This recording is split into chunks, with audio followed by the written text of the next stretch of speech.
İltimas dua olsun. Vakti ayiniye peygamberun ashabi habib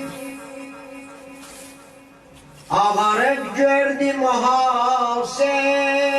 ecelün tiri garip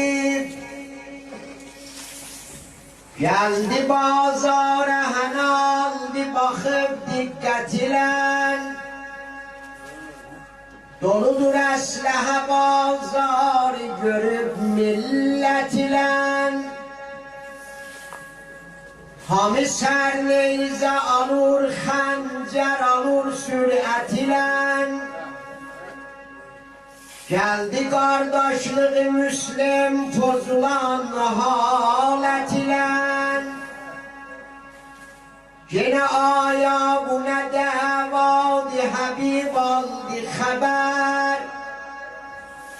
dedi Müslüm ne yatıpsan Habib haberin yoktu meğer Kerbela deşti seraser doludur leşler ile emrdür cenk yola bir iddia kavi kafe